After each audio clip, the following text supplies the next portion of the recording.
Magandang araw po sa inyong lahat mga kababayan at welcome back dito po sa ating munting channel Pinas News Review, kung saan re-reviewin po natin ang mga mahalagang balita dito sa Pilipinas. Mga simpleng komento sa mga issue dito sa Pinas. At eto nga mga kababayan, Diyos ko po, grabe pala nangyari kay Maricel Soriano. Nako, kumpirmado na, PBBM na iyak sa balita Senator Bato. Yan mga kababayan ang ating alamin mula po rito kaya News PH. Nasa description po ang full video link ng video ito. Subscribe na po kayo kay News PH. At kung bago ka pa lang at di pa po nakapag-subscribe sa ating munting channel, please don't forget to subscribe.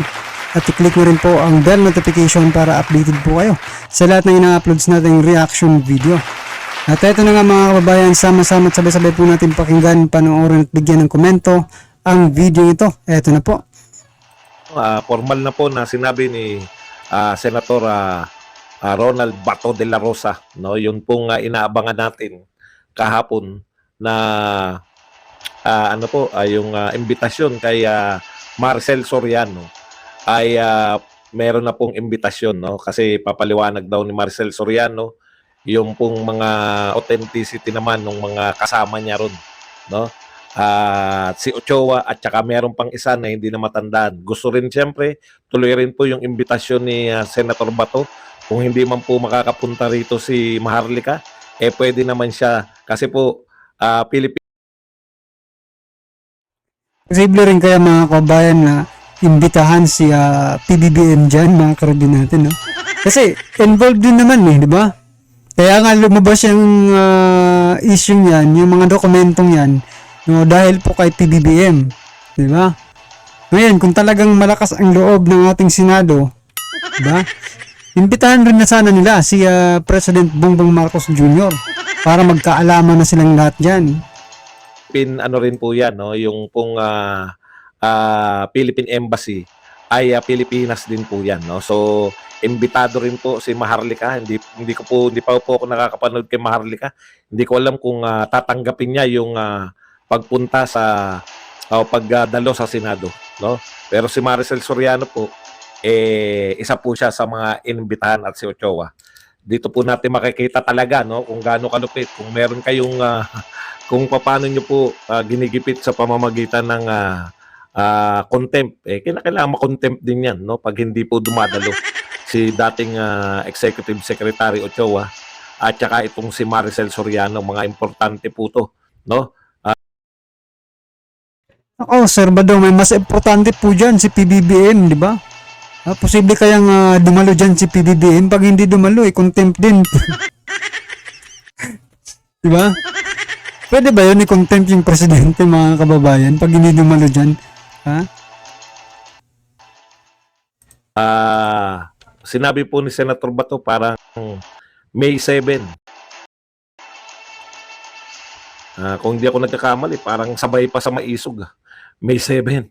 So sana naman ay para naman maka-attend. Gusto ko rin itong ma-attendan.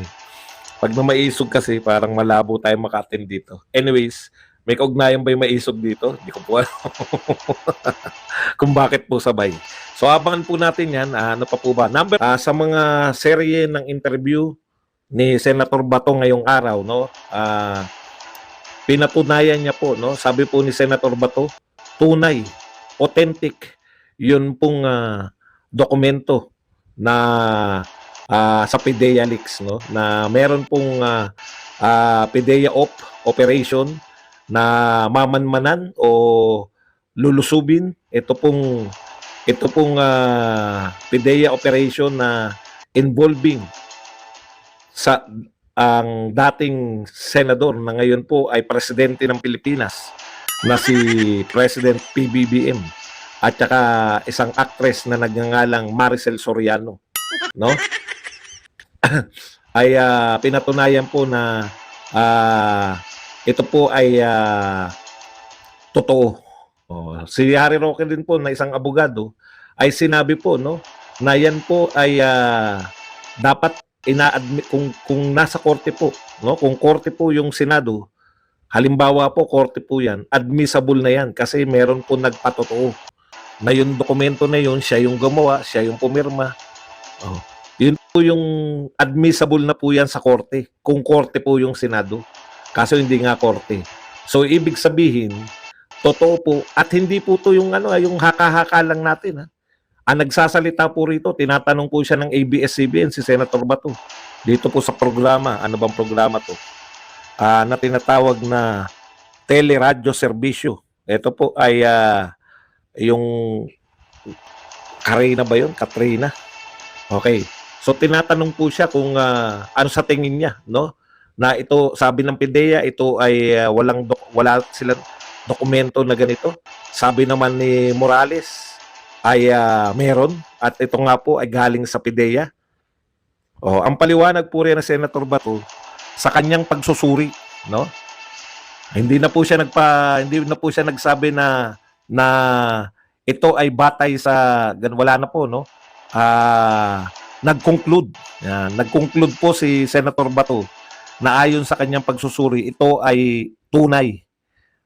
Tunay po ito. At ano po yung mga patunay? Yung mga sinabi niya nga, no? Kasi si Morales, pinatotohanan. Alam nyo, dating PNP chief yan. Baka nakakalimutan po natin.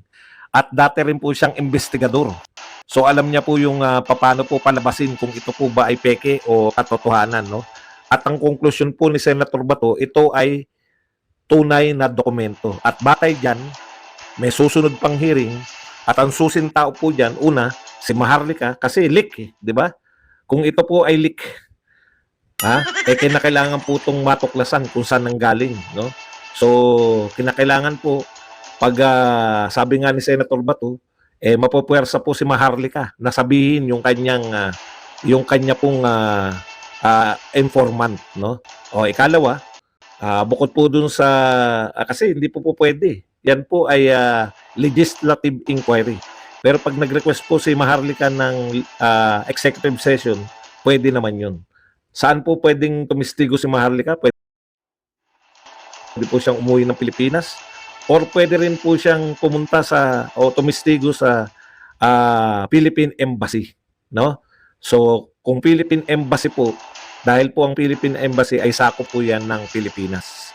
Okay, so sa makatwid, yan po yung mga susintao. Si Ochoa po, bakit po siya imbitahan? Dahil siya po yung tinuturo nito ni Morales o yung boss ni Morales noon at that time na kakilala ni Senator Bato na mayapa na yata. Nasaan na tayo? Yun po, si Ochoa po, dahil sinabi na siya po yung umawat. No? Siya po yung pumigil sa operasyon. So kaya siya po ay iimbitahan. At syempre si Marcel Soriano, dahil siya po ang nakakaalam kung sino-sino po yung mga nandoon, yung mga personalidad na naroon para malaman po kung talagang involved dito. No? May nagtanong po, nakalimutan ko na yung babae o yung lalaki. Nakalimutan ko yung host nitong teleradyo serbisyo ng ABS-CBN. Tinanong po si Senator Bato, ang tanong sa kanya, paano po? Kasi leak lang di ba? Yung iniimbestigahan, leak lang. Paano kung matuklasan talaga na bukod sa leak lang, meron talagang krimen na naganap, no, sa investigasyon. Siyempre, nariyan totoo naman po yun, no? Sanay naman si Senator Bato na sa pag-iimbestiga niya, halimbawa, ito lang ang iniimbestigahan, hindi po pwede, no? Mali na naman. Ako, panira kayo ng no? Hindi ko po maintindihan kung bakit mali pa rin sa inyo. Katrina. Okay. Kung mali pa rin niya si Bato, di wag niyo iboto. Ikampanya niyo wag manalo. Tignan natin kung may maniwala sa inyo. Okay.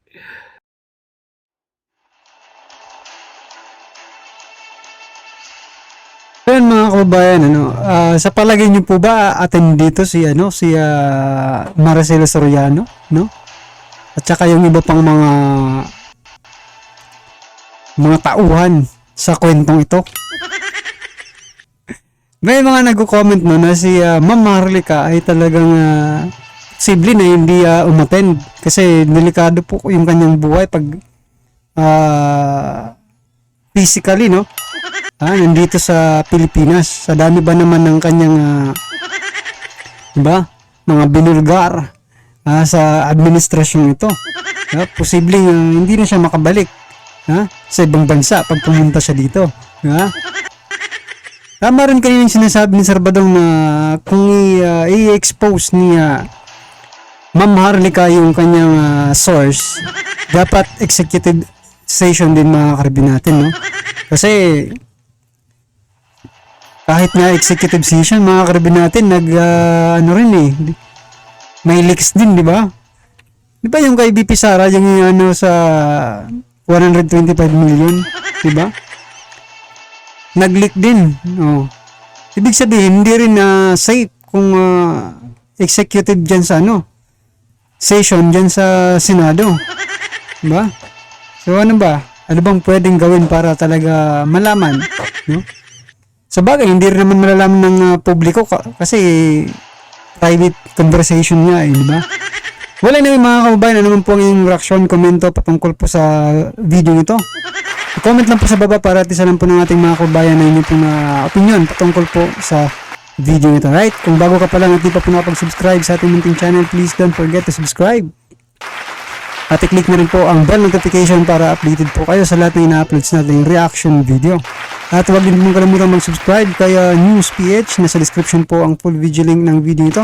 Subscribe na po kayo kay NewsPH. Maraming salamat po.